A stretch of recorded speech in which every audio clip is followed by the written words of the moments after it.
180 országot rangsorol a Transparency International berlini titkársága. A titkárság az alközpontunkat jelenti. Az ottani kutatók minden évben, ez majdnem 30 éve, egész pontosan 29 éve zajlik ez a kutatás. Egyszer volt egy módszertani frissítés 2012-ben, és a dolog lényege az, hogy üzletembereket és szakértőket kérdeznek meg különböző intézmények kutatói, és ez nem a TI, hanem más intézmények kutatói, arról, hogy milyennek tartják a korrupciós helyzetet. Ez kiegészül még néhány kemény indikátorral, és így áll össze a korrupció érzékelési index.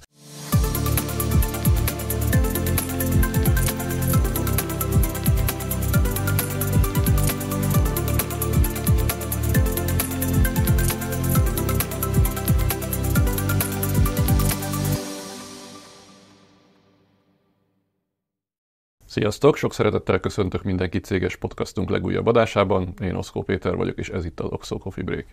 Mai vendégünk Martin József Péter, a Transparency International Magyarország ügyvezető igazgatója. Köszönöm, hogy elfogadtad a meghívást. Köszönöm szépen a meghívást. Ugye rögtön az alviccelődéssel kezdtük, hogy másfél évtizede nem gondoltuk volna, amikor te még figyelő főszerkesztő voltál, én meg egy ilyen egyéves kalandkereséssel pénzügyminiszterré váltam, hogy majd én foglak egyszer téged interjúolni.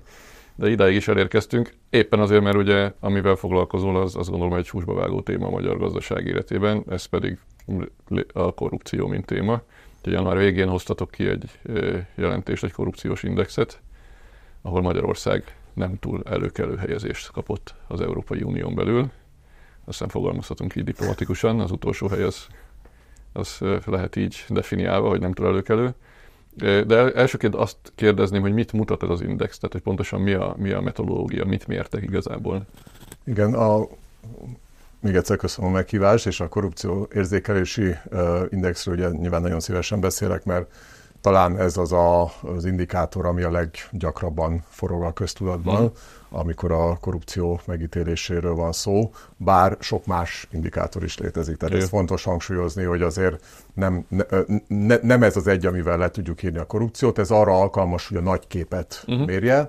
180 országot rangsorol a Transparency International berlini titkársága. A titkárság az alközpontunkat jelenti. Az ottani kutatók minden évben, ez majdnem 30 éve, egész pontosan 29 éve zajlik ez a kutatás. Egyszer volt egy módszertani frissítés 2012-ben, és a dolog lényege az, hogy üzletembereket és szakértőket kérdeznek meg különböző intézmények kutatói, és ez nem a TI, hanem más intézmények kutatói, arról, hogy milyennek tartják a korrupciós helyzetet. Ez kiegészül még néhány kemény indikátorral, és így áll össze a korrupció érzékelési index. Másik oldalról közelítve, ez egy úgynevezett kompozit mutató, ami azt jelenti, hogy 13 már meglévő háttérváltozóból áll össze a 11., amit korrupció érzékelési indexnek nevezünk. Egyébként csak érdekesség, hogy miközben számos kritika éri ezt a mutatót, és ez egyébként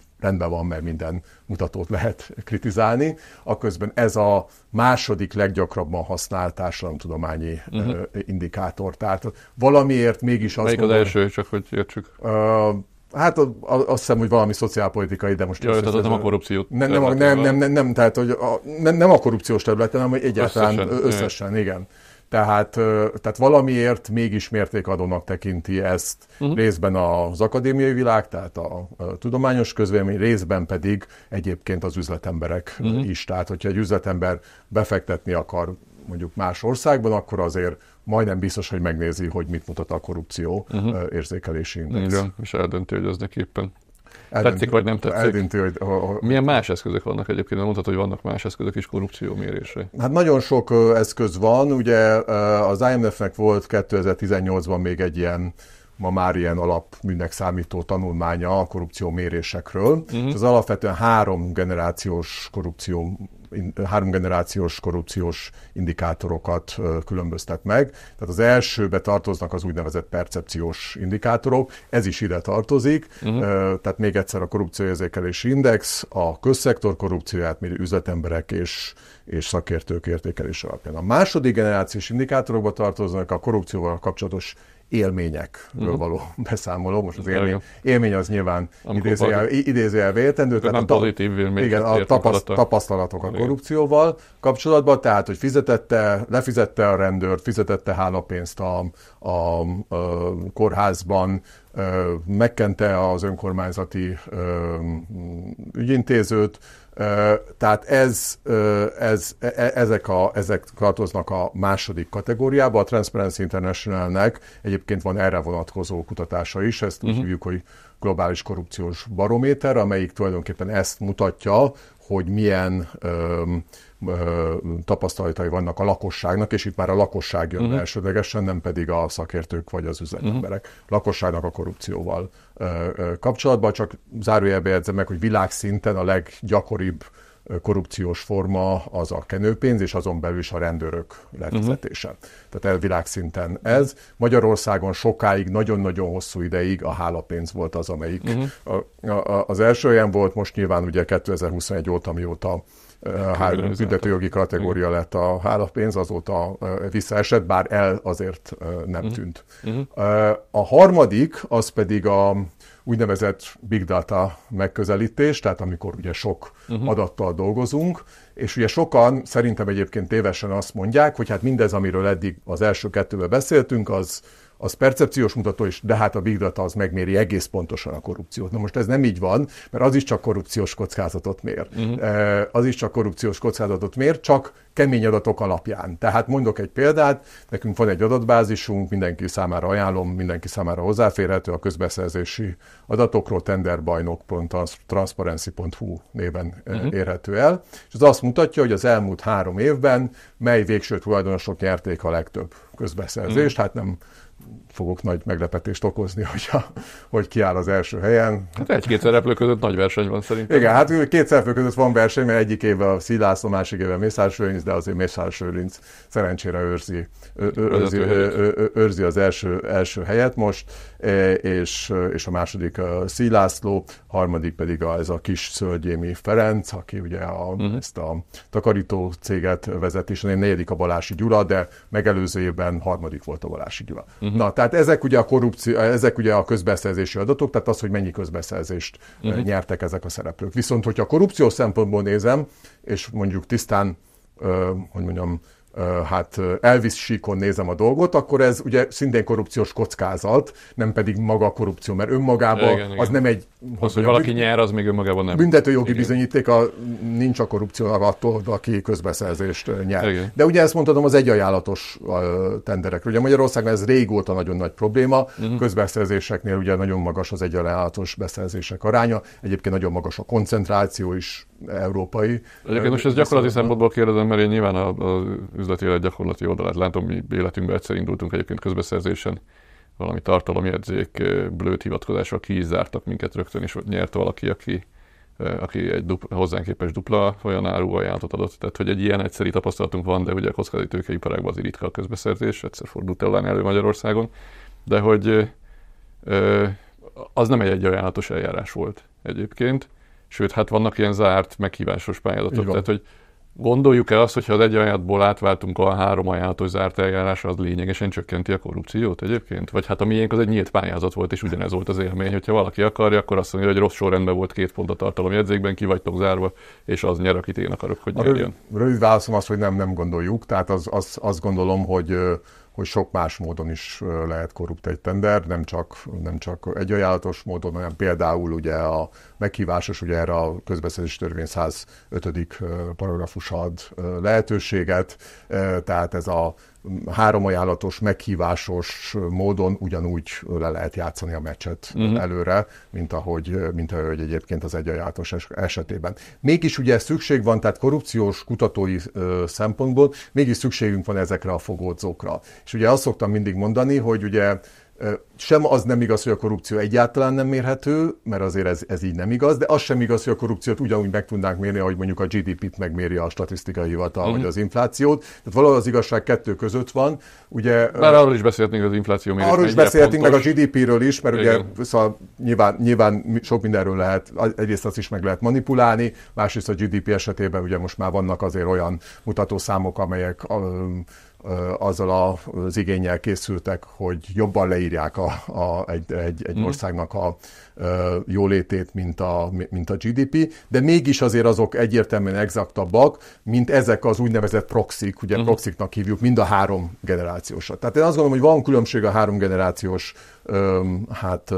mérés között, de nem lehet azt mondani, hogy a harmadik az pontosan megméri, míg az első 2 csak ködöt szurkál. Én azt gondolom, hogy mind a 3 egyfajta közelítő értéket ad, és én mindig azt szoktam mondani részben az egyetemen a hallgatóimnak is, részben meg általában a közvéleménynek is, hogy minél több adat áll rendelkezésre, annál jobb, mert annál jobban le tudjuk írni a korrupciós helyzetet. Ezen belül egyébként a korrupcióérzékelési index az tényleg arra jó, hogy a nagy képet mutatja, és egyfajta összehasonlítást ad az országok között. Arra nem alkalmas, ami egyébként a magyar esetben szintén érdekes, hogy a korrupció természetét leírja. Arra nem alkalmas. Ugye, ha a nagy képet nézzük, Magyarország, ugye, ahogy említetted is a bevezetőben, Magyarország sajnos nagyon rosszul áll, különösen Európai Uniós összehasonlításban. Második éve egyedül vagyunk az Európai Unió legkorruptabb tagállama.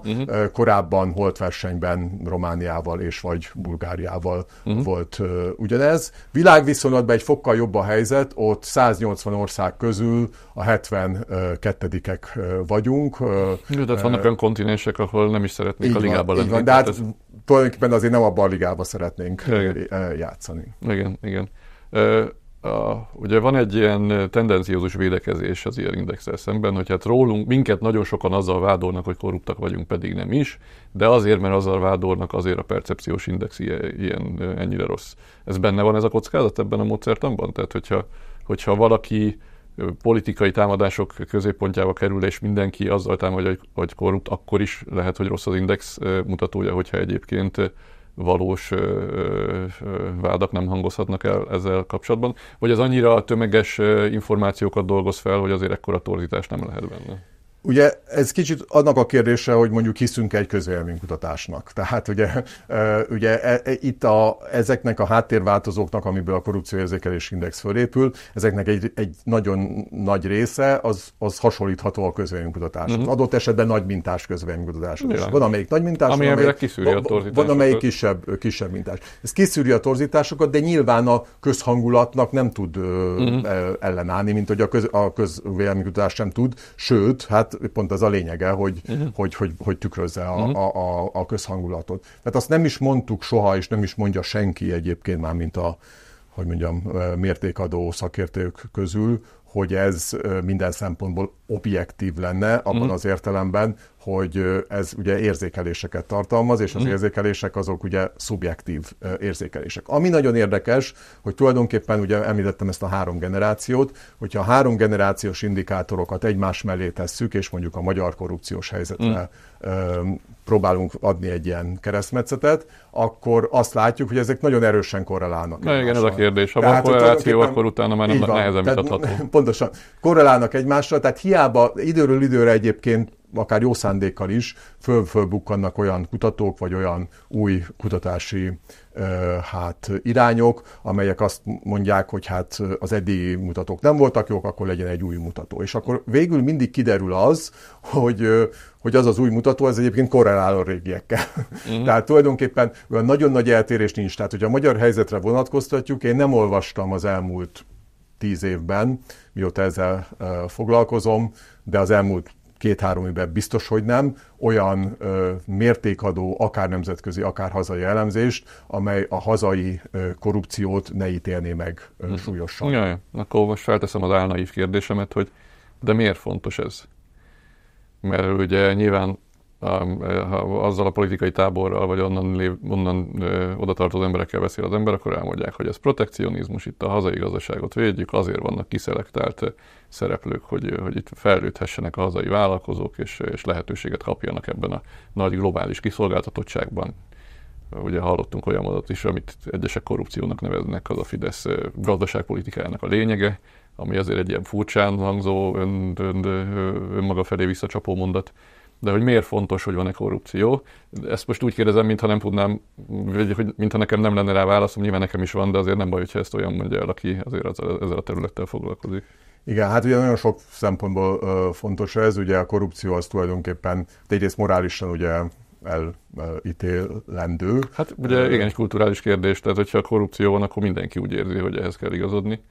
Igen, az egy másik kérdés, ugye ez igaz, hogy a korrupció ugye egy kontextuális jelenség, tehát más tekintik korrupciónak, vagy legalábbis máshol húzódnak a határok mondjuk Magyarországon, máshol Németországban és máshol Azerbajdzsánban mondjuk, hogy mi a korrupció és mi a nem korrupció között. Igen. De ettől még az igaz... Magyarországon nagyon sokáig a hálapénzt nem is...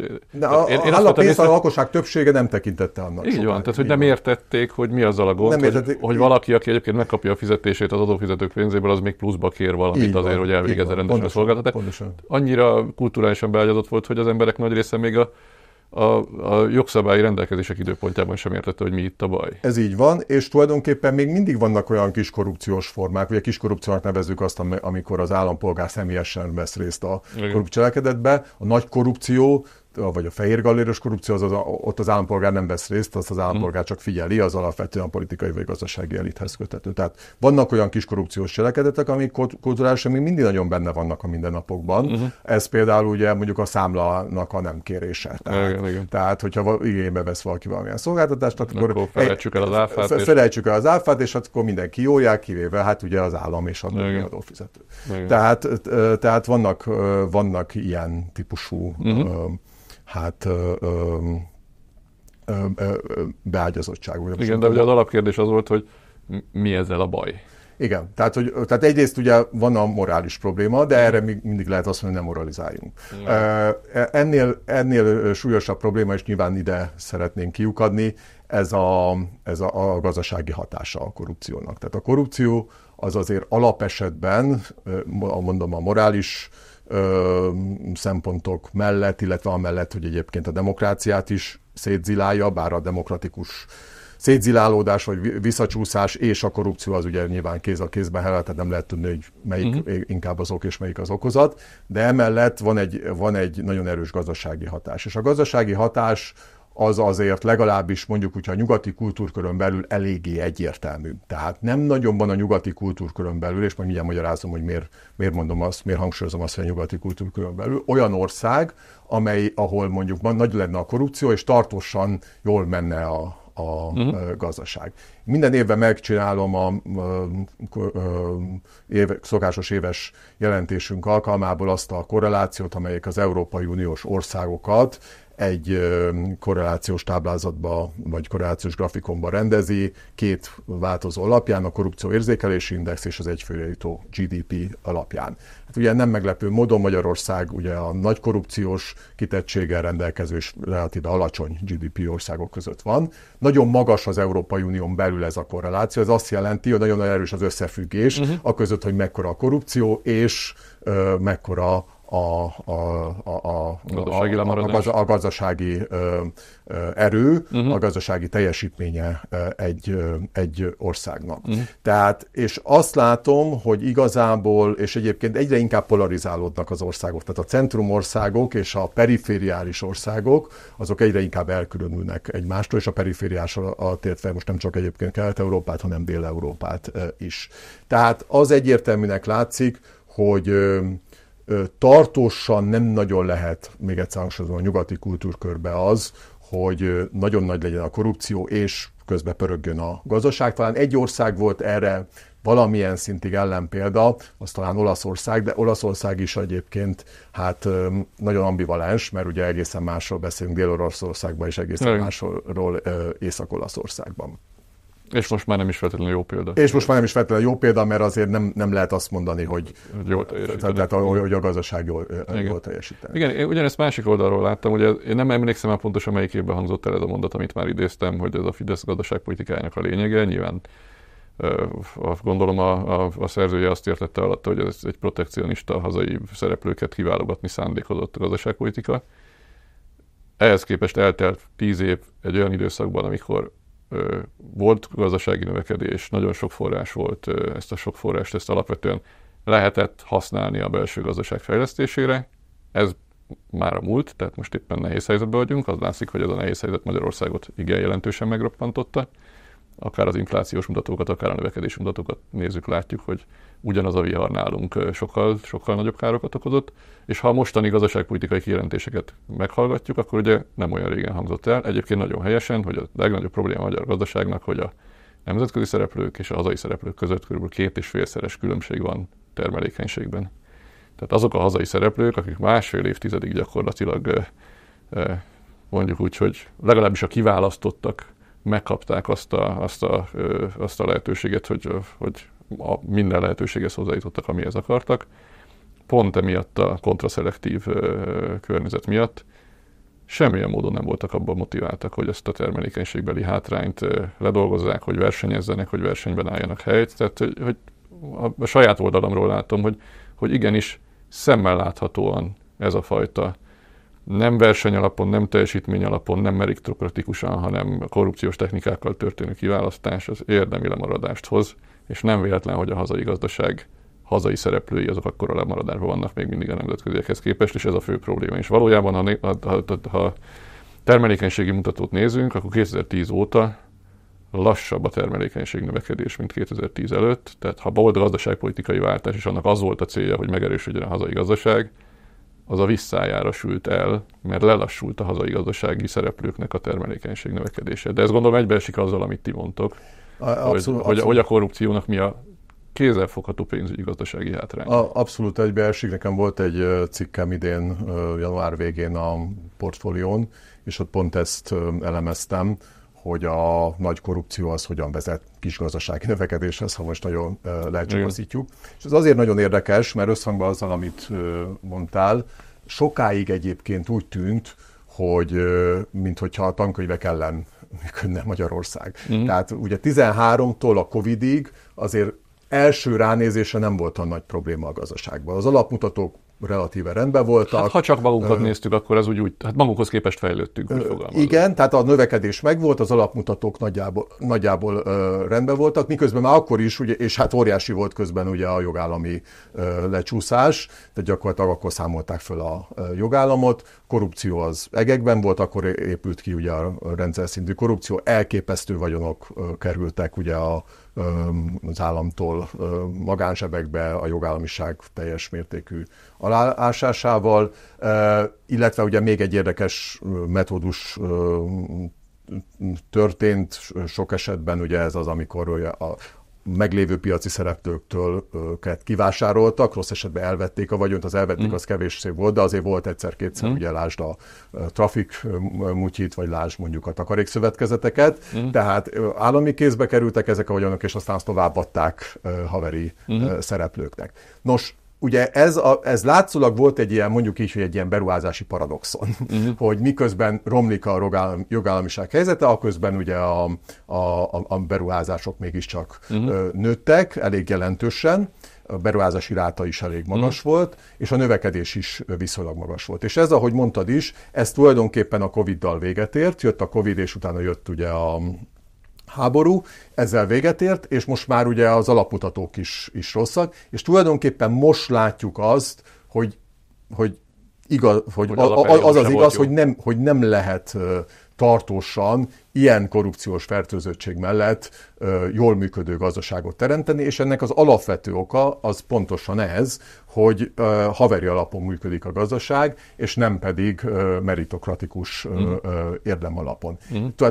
És a termelékenység az egy nagyon-nagyon jó indikátora ennek. Hozzáteszem egyébként gyorsan, hogy még abban a 7 évben, amikor elvileg az alapmutatók nagyjából rendben voltak, a hatékonysági mutatók, és pláne aztán mondjuk a humán infrastruktúrának az indikátorai, azok akkor is rossz állapotban voltak. De most azt mondom, hogy 2010-től kimutatható. Igen, most aztán a termelékenység, hogyha én számoltam egy ilyet, hogy 2010 és 22 között, illetve 2000 és 2010 között hogyan változott a termelékenység, és fele annyit nőtt 2010 és 22 között, mint 2000 és 2010 között, tehát azt hiszem 31 kontra 16%, és számoltam olyat is, hogy megnéztem azt, hogy a termelékenység hogyan változott 2010-hez képest a környező országokban és nálunk, és míg a mi termelékenységünk 16%-kal nőtt, ez a legalacsonyabb növekmény az egész régióban. Szlovénia nőtt még ugyanekkorát, miközben Lengyelország, és sőt, fokozkodjunk meg, Románia 40%-kal nőtt. Hát, igen, az, hogy Romániához képest... Jó, nyilván, mert ugye ott alacsony a bázis. Tehát, igen, de azt szerintem most már minden mutatóban érzékelhető. De hogy az látszik, hogy nagyon-nagyon komoly hatékonysági problémák vannak a gazdaságban. Tehát tulajdonképpen ez a típusú haveri államkapitalista rendszer, ami kiépült ugye az Orbán kormány időszaka alatt, ennek most jött el a böjtje nagyjából. Most látszik az, hogy hát tulajdonképpen beborulni látszik a gazdaság, és most nem a pénzügyi stabilizációs értelemben, mert az nem látszik egyelőre, hogy államcsőd veszély lenne, de az, hogy nagyon nem működnek a dolgok, és hogy nagyon nem a hatékonyság irányába és mondjuk így, hogy az inkluzív fejlődés irányába megy a gazdaság, az egyértelműen látszik, és nem is nagyon látszik, jelen keretek között nem is nagyon látom, hogy ezt hogyan lehetne. Igen, tehát abban egyetértek, hogy államcsőd jellegű kockázatok nincsenek, de azért rég volt annyira nehéz a költségvetési politika, mint most. Tehát 4 éve van ugye 6% felett a költségvetési hiány, úgyhogy 2023-ban nőtt 2022-ről. Azért emlékezzünk vissza, ilyen típusú durva 4 éves periódus utoljára az első Medgyessy és első Gyurcsány kormány idején volt. Ott volt 4 év olyan periódus, ahol ugye nem is 6, hanem ott talán 7-8% felett volt vége a hiány. Azt a 4 éves periódust egy iszonyú nehéz böjtölés követte. Tehát 2006 után, ugye akkor még a szocialisták meg tudták nyerni a választást, de ott már nem volt. Tehát hiába zuhant be a népszerűségük, folyamatosan megszorító intézkedések, költségvetési kiigazítások voltak szükségesek, mert nem volt más pálya, és hát 4 évre rá teljesen elfogyott a levegő körülöttük, sőt 3 évre rá, mert ugye akkor kezdtem én bele ebbe a halamtúrába pénzügyminiszterként, és az a furcsa, hogy akkor mi próbálok visszaemlékezni, pontosan 4,7%-os lett a költségvetési hiány 2009-ben, amikor ugye áprilisban átvettük a kormányzást, egy 7% körüli recesszió mellett.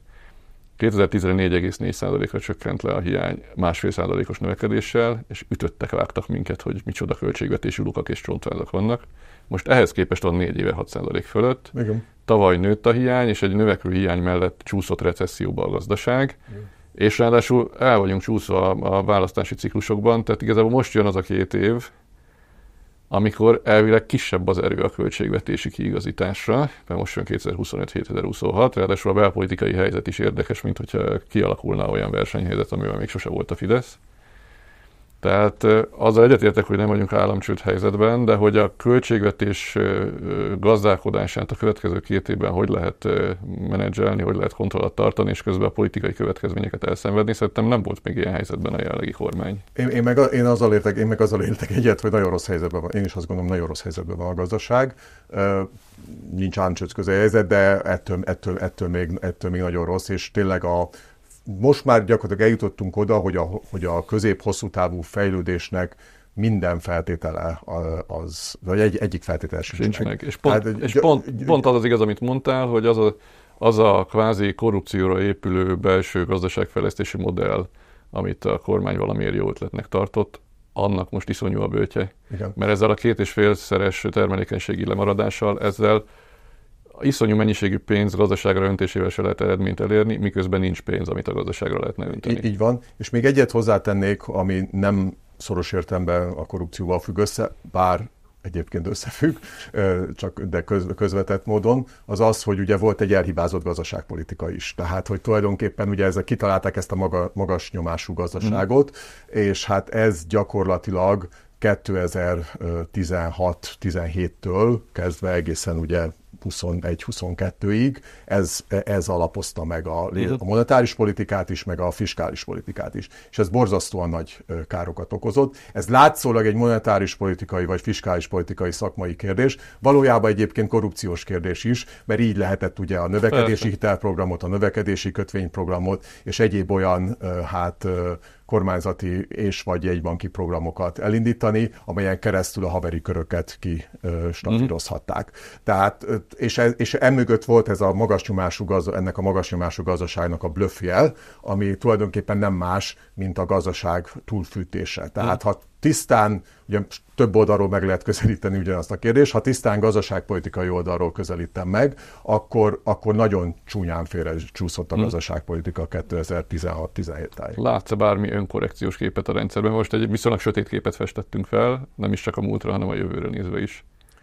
Hát megmondom őszintén, hogy a jelenlegi rendszer keretei között én nem látok igazából biztató jelet. Én azt gondolom, hogy egy olyan modellt alakítottak ki, amely modellben a kulcsszó az a lojalitás, és nem pedig a teljesítmény, nem pedig az érdemek, nem a piaci teljesítmény, hanem az, hogy ki a jobb haverja a megfelelő kormányzati szereplőknek. És ez nem tud egész egyszerűen sikeres. Tehát erre mutat az, hogyha mondjuk, nem tudom én, a kegyelmi botrány kapcsán ugye kiderül, hogy a kúria kiadványaiból találta meg valaki véletlen a döntést, akkor felvizsgálják, hogy mi jelenhet meg a kúria kiadványaiban. Vagy most az ügyészséggel kapcsolatos botrány kapcsán rögtön megjelenik egy szabályozási tervezet, hogy akkor az igazságügyminisztérium innentől legálisan betekinthet az ügyészségi nyomozati anyagokba. Igen. Tehát, hogy nem előrefele, hanem még igazából visszafele korrigál a rendszer. Visszafele korrigál a rendszer, nem is tud máshogy. Tehát ugye mi 10 éve mondjuk azt, hogy a magyar államot foglyul ejtették. Ez azt jelenti, hogy az alapvető intézmények nem feltétlenül, sőt nem elsősorban a közjót képviselik, hanem alapvetően egyéni érdekeket vagy partikuláris érdekeket képviselnek, inkább így mondom, hogy partikuláris érdekeket, tehát hatalmi érdekeket, vagy bizonyos köröknek a gyarapodását, ugye mind a kettőre jó sok példát találunk. Tehát ez alapvetően a modell, és ennek nincs önkorrekciós képessége, mert ez egy teljesen más modell, mint a liberális piacgazdaság. Tehát azt mondod, hogy ebben érdemváltozás akkor lesz politikai verseny és politikai váltógazdaság? Én ezt gondolom, hogy akkor, csak akkor lesz. Tehát a rendszer keretein belül én nem látom azt, hogy ez az önkorrekció végbe mehetne. Ugye néhányak szemében úgy tűnhetett, hogy a rendszer és aznak vezetője vagy vezetői keresztül hazudhatták magukat az igazsághoz, és kvázi már úgy tűnt, minthogyha ez akár működőképes is lehetne, de ez a két válság, a Covid-válság és a háború Ukrajnában, ez megmutatta azt, hogy ez nem így van. De hát ez mindig így van, ugye mindig lehet fújni a lufit, és aztán egy idő után az ugye kipukkad. Tehát tulajdonképpen ugye egy ilyen patyomkin jellegű gazdasággal állunk szembe. Nominálisan megvannak azok, amik mondjuk intézményi szinten, amik kellenének egy normális piacgazdasághoz, de valójában ezek az intézmények nem töltik be a szerepüket, a versenyhivatal nem akkor és nem úgy vizsgálódik, ahogy az mondjuk a közérdek szempontjából kellene, az állami számvevőszék szintén részrehajló, és a többi, és hát az ügyészségről nem is beszélve, tehát ugye a jogi értelemben a rendszernek az Achilles sarka az nyilvánvalóan ugye a magyar ügyészség, mert az hunyt szemet hosszú éveken keresztül minden komolyabb korrupciós bűncselekmény felett. Akkor már csak egy ilyen furcsa, moralizálós személyes kérdésem van a végére, hogy ezt megbeszéltük, hogy van ez a meglehetősen sötét és sem gazdasági, sem morális vagy társadalmi szempontból nem szerencsés környezet. Ez nem is fog holnap megváltozni, tehát ez egy hosszabb folyamat, amíg ebben bármilyenféle változások elérhetők. Ezzel együtt mi itt élünk ebben az országban, gondolom te is itt akarsz, mi is itt akarunk. Tudunk ezen változtatni a saját eszközeinkben, a saját környezetünkben, meg mit lehet ezzel csinálni? Tehát, hogy a mi helyzetünkben mi az, ami ilyenkor célra vezető, vagy a ti helyzetetekben, mert ha valaki, akkor ti küzdötök ezekkel a démonokkal leginkább. Igen, hát nyilván ez nem egy egyszerű kérdés, és nincs rá, hogy mondjam... Tudományos magyarázat. Tudományos magyarázat se, meg igazán megnyugtató válasz sincs rá, mert nyilván hát küzdeni fogunk továbbra is az elemekkel, és küzdünk azért, hogy hát átláthatóbb legyen ez az ország. Egy olyan szakirodalmi vitát hoznék itt be, ami talán valamelyest választ ad erre is. Szakirodalomban van egy vita arról, hogy a korrupció ellen kislépésekkel lehet-e küzdeni, vagy pedig valamilyen Big Bang típusú nagy robbanás kell ahhoz, hogy áttörjön. És azt gondolom, hogy ez a magyar esetre nagyon is releváns. Tehát hogy ugye, ha a Big Bang teóriát fogadjuk el, akkor tulajdonképpen nem lenne értelme a mi munkánknak. Tehát akkor tulajdonképpen azt kell mondani, hogy amíg nincs változás, tehát amíg nem állnak vissza a jogállamiságnak a keretei, addig nekünk nincs dolgunk, addig alámerülünk, igen. Alámerülünk. És egy levegővel megpróbáljuk kihúzni. Egy levegővel kihúzzuk, vagy elmegyünk az országból, vagy nem tudom, szóval tehát akkor az exit stratégiát választjuk. Ugye mi nem ezt a stratégiát követjük, mi azt gondoljuk, hogy minden lépésnek is lehet, vagy van jelentősége. Egyébként ugyanez értendő mondjuk akár az oknyomozó újságírókra is. Tehát én azt gondolom, hogy azért sok oknyomozó cikk születik ugye Magyarországon, azok nem rengetik meg egyik pillanatra a másikra a rendszert, igen, de látjuk. Például a kegyelmi botrány úgy tűnik. De mondjuk például így van, tehát például a kegyelmi botránynál azért érdemi hatás mégiscsak lett. Tehát és sose lehet előre tudni, hogy melyiknek lesz. Így van, pontosan szó szerint ezt akartam mondani, és sose lehet előre tudni, hogy melyik lesz az az ügy, amelyiknek lesz hatása, és ha majd egyszer elkövetkezik ez a nagyobb léptékű változás, akkor azt gondolom, hogy nem lesz hiába való egyik lépés sem, amit ennek érdekében tettünk. Tehát én inkább ennek a fokozatos megközelítésnek vagyok a híve, és inkább annak vagyok a híve, hogy még ha kis lépésekben is, de meg kell próbálni húzgálni az oroszlán bajszát, meg kell próbálni úgy végezni a dolgunkat, mint hogyha normális országban lennénk, mint hogyha minden egyes dolog, amit feltárunk, vagy amit véghez viszünk, annak lenne is következménye. Igen. Jó, hát nekünk meg elemi érdekünk, mint gazdasági szereplőnek, aki teljesítmény alapján akarja megmérettetni magát, hogy ez minél sikeresebb legyen a munka. Úgyhogy én nagyon köszönöm, amit eddig csináltatok, és legyetek minél sikeresebbek, és alakuljon ki egy olyan gazdasági környezet, ahol a teljesítmény az, ami a versenyben előnyt jelent. Köszönöm szépen, hogy elfogadtad a meghívást, és köszönöm a beszélgetést. Köszönöm szépen én is a meghívást és a beszélgetést. Nektek megköszönjük, hogy néztek, hallgattok, követtek minket. Ha tetszenek a beszélgetéseink, akkor iratkozzatok fel a YouTube csatornákra, vagy hallgassatok minket a Spotify-on. Sziasztok!